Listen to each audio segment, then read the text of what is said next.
दोस्तों, मैं दिनेश आप सभी का YouTube चैनल पर स्वागत करता हूं। दोस्तों, आज का जो वीडियो है वो है नेटवर्क सिंथेसिस पर। तो चलिए आज के क्वेश्चंस लगाते हैं। पहला क्वेश्चन जो है वो है Cauer and Foster form of realisations are used only for. Cauer and Foster form किस लिए यूज़ करते हैं? केवल सी, ऑप्शन सी जो है वो आपका राइट आंसर होगा।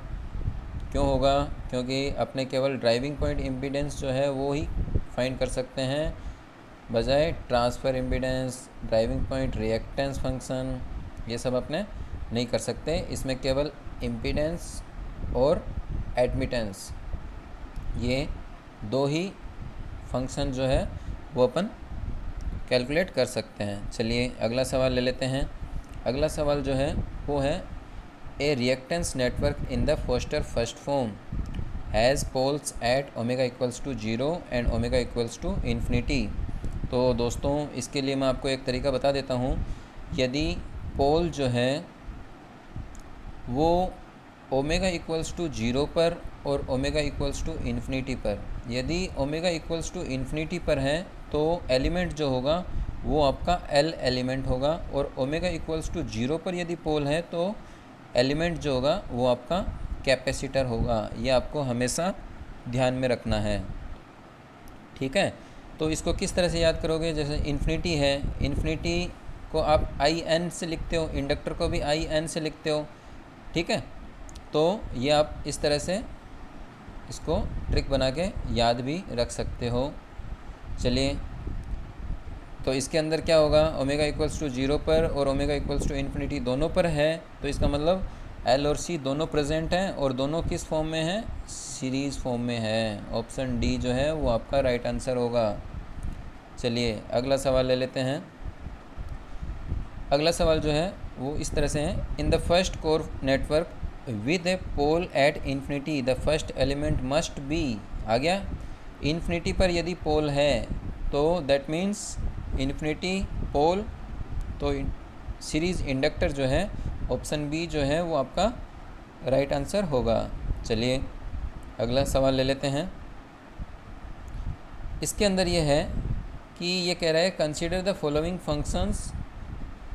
4 आपको फंक्शन दिए हुए हैं, तो which of the above function are LC driving point impedance. तो दोस्तों हमें पता है फंक्शन कितने तरह के होते हैं। RC होता है, RL होता है, LC होता है। तो LC के अंदर क्या होता है ये आप देख लीजिए कि डिनोमिनेटर और न्यूमरेटर एंड डिनोमिनेटर के अंदर इवन ऑड का कॉम्बिनेशन होता है, और ऑड ऊपर है तो नीचे इवन होता है। कहने का मतलब ये है कि इवन का नहीं होता। तो जैसा कि इसके अंदर देखिए, फर्स्ट में देखो 2 इसको आप ब्रैकेट को आप खोलेंगे तो क्या निकलेगा? इवन पॉलिनोमियल निकलेंगे सारे। जैसे S की पावर जो है वो इवन पावर रहेगी, और नीचे क्या है? ऑड, नीचे ऑड रहेगा, ऊपर इवन रहेगा। तो ये सही है, इसको कंसीडर कर सकते हैं। अब इसके अंदर भी एक चीज़ और ध्यान रखना कि आपका जो J ओमेगा एक्सिस पर है, पोल एंड जीरो जितने भी हैं वो क्या है? अल्टरनेट ऑर्डर में होने चाहिए। जैसे इसके अंदर पोल जो है S इक्वल्स टू 0 पर पोल है, उसके बाद 1 पर 0 है, फिर 2 पर पोल है, फिर 3 पर 0 है, तो ये कंसीडर होगा। अगला देख लेते हैं। इसके अंदर क्या है? ऊपर जो है वो सारी ऑड पावर्स हैं, नीचे सारी इवन पावर्स हैं, ठीक है। तो और ये भी देख लेते हैं कि अल्टरनेट है या नहीं है। तो ये 0 है, ये 0.5 है, फिर 1 है, फिर 2 है, फिर 3 है, ठीक है। ये भी कंसीडर कर सकते हैं। अब थर्ड के अंदर देखिए S4 S², फिर 0, ऊपर तो इवन है, नीचे क्या है? नीचे भी इवन और ऑड दोनों मिक्स हो गए ना, तो ये आप कंसीडर नहीं कर सकते हैं। फोर्थ के अंदर देखिए ऊपर सारी ऑड ऑर्डर्स हैं, नीचे क्या है? इवन, ये ऑड आ गई, तो इसका मतलब ये भी आप कंसीडर नहीं कर सकते। तो first and second option C जो है वो आपका राइट आंसर होगा। चलिए अगला सवाल देख लेते हैं। इसके अंदर ये है कि आपको voltage transfer function of the network जो है वो आपको कैलकुलेट करना है। तो इसका देखो सीधा सा तरीका है, आउटपुट वोल्टेज किसके क्रॉस है, इसके क्रॉस है। पहले आप इसको एस डोमेन में कन्वर्ट कर लीजिए। एस डोमेन में कन्वर्ट करने के लिए क्या करेंगे, इसको क्या करोगे, रजिस्टर को है वैसा का वैसा बनाओगे, इंडक्टर को क्या करोगे, और कैपेसिटर को, इंडक्टर को क्या कर दोगे, एल एस से रिप्लेस कर दोगे। तो एल की वैल्यू 2 है, एस में हो जाएगा, इसमें सी की वैल्यू 1 है तो 1/CS होता है, तो ये हो जाएगा। आउटपुट वोल्टेज कितना हो जाएगा, सीधा सीधा 1/S, और V इनपुट कितना हो जाएगा, वो हो जाएगा इसके और इसके क्रॉस टोटल वोल्टेज, तो 2S प्लस 1/S, एलसीएम लो कितना आएगा, S से S कैंसिल हो जाएगा, 1/2S² प्लस 1। तो ऑप्शन डी जो है वो आपका राइट आंसर हो जाएगा। चलिए अगला सवाल ले लेते हैं।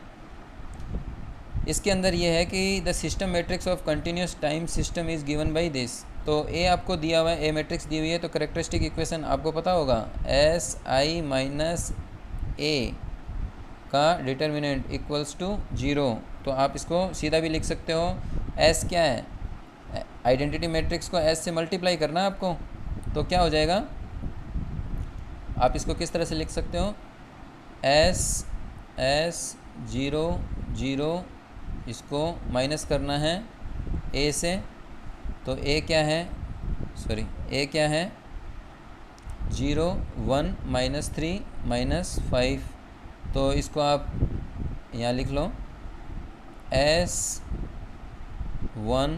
-1, ये हो जाएगा आपका 3 माइनस प्लस, फिर S + 5, इसको आप जब आप सोल्व करोगे, डिटर्मिनेंट इक्वल्स टू 0 पुट करोगे तो S² प्लस 5S, और इसको मल्टीप्लाई करोगे तो -3, अपोजिट साइन लेना है तो +3। तो ये आपका ऑप्शन ए में सही है, तो ए जो है वो राइट आंसर हो जाएगा। चलिए अगला सवाल देख लेते हैं। इसके अंदर भी वही है, आपको V output divide by V input calculate करना है। V आउटपुट कितना होगा, पहले इसको आप एस डोमेन में कन्वर्ट कर लीजिए, LS डिवाइड बाई R, और ये C जो है ये 1/CS, ठीक है। तो आउटपुट वोल्टेज तो R के क्रॉस वोल्टेज रहेगा, डिवाइड बाई इनपुट वोल्टेज क्या होगा, LS प्लस R। अब ऊपर नीचे यदि R से डिवाइड करते हो तो 1 क्या हो जाएगा, 1 + L/R × S। तो ये किस में दिया हुआ है, ऑप्शन ए में आपको दिया हुआ है, तो ए जो है वो राइट आंसर हो जाएगा। चलिए अगला सवाल ले लेते हैं। इसके अंदर जो है वो ये कह रहा है कि driving point impedance function ZS can be realise as. तो यहाँ देखिए कि LC तो हो नहीं सकता, क्यों नहीं हो सकता, क्योंकि इवन ओड का होना चाहिए, न्यूमरेटर में इवन है तो डिनोमिनेटर में ओड होना चाहिए, या इसका अपोजिट, तो ये तो होगा नहीं। अब क्या है, बचे 3 ऑप्शन, तो अपने इसको कंटिन्यूस फ्रैक्शन एक्सपेंशन मेथड से सोल्व करते हैं। तो क्या आएगा, S² + S + 1 और S² + 2S + 2। तो ये क्या हो जाएगा, S² + S + 1, 1 टाइम कोशेंट 1 आ गया, माइनस करेंगे तो ये कैंसिल हो जाएगा, S + 1, इसको दोबारा नेक्स्ट को लिखेंगे, S² + S + 1, तो फिर S बार S² + S, ये कैंसिल किया तो दोनों कट गए, 1 के साथ S + 1 आया, तो ये वापस S बार, तो इसका मतलब क्या हो गया, इसको इस तरह से लिख सकते हैं, 1 + 1/S + 1/S प्लस, तो क्या हो गया, पहला R है, दूसरा C है, तीसरा L है, तीनों आगे ना, तो ऑप्शन डी जो है वो आपका राइट आंसर होगा। इसको आप डायरेक्ट देख के बता नहीं सकते कौन सा होगा इनमें से। चलिए अगला सवाल देख लेते हैं। इसके अंदर ये कह रहा है कंसीडर द फॉलोइंग नेटवर्क। इसके अंदर भी वही हो गया जो आपने पहले किया था। LC के अंदर मैंने आपको क्या बताया, इवन ओड का बताया, लेकिन साथ में क्या बताया, सारे जो पोल 0 हैं वो अल्टरनेट भी होने चाहिए। तो चलिए चेक करते हैं। फर्स्ट में क्या है, देखिए फर्स्ट में स्क्वायर, नीचे भी स्क्वायर सेम हो गई, इवन हो गई, ये नहीं हो सकता। अगला देखते हैं, हाँ इसके अंदर हो सकता है, इसके अंदर भी हो सकता है, इसके अंदर भी हो सकता है। अब देखिए कि 3 वाले तो ऑप्शन में नहीं है, तो क्या होगा, चलिए अब अपने वो जे ओमेगा एक्सिस वाले लगा लेते हैं। तो देखिए दूसरे के अंदर क्या है कि पोल जो है वो 0 पर है, फिर 0 1 पर है, फिर 2 9, ये सही है। अब थर्ड के अंदर देखिए 0 पर 0 है, फिर 1, फिर 2 पर, ये सॉरी 4 पर जो है वो पोल है, तो कंटिन्यू आगे ना, फिर बाद में 9 है, तो ये आप नहीं कर सकते। तो इसका मतलब 2 एंड 4 जो है ये दोनों सही है। इसका मतलब 2 और 4 ऑप्शन सी में जो है वो आपका राइट आंसर होगा। तो इसका जो है राइट आंसर सी होगा दोस्तों। चलिए आज का लास्ट सवाल देख लेते हैं। इसके अंदर है for the given driving point impedance ZS दिया हुआ है, ये सर्किट को देख के shown the given figure then the value of L C R respectively क्या होगा L और C की वैल्यू।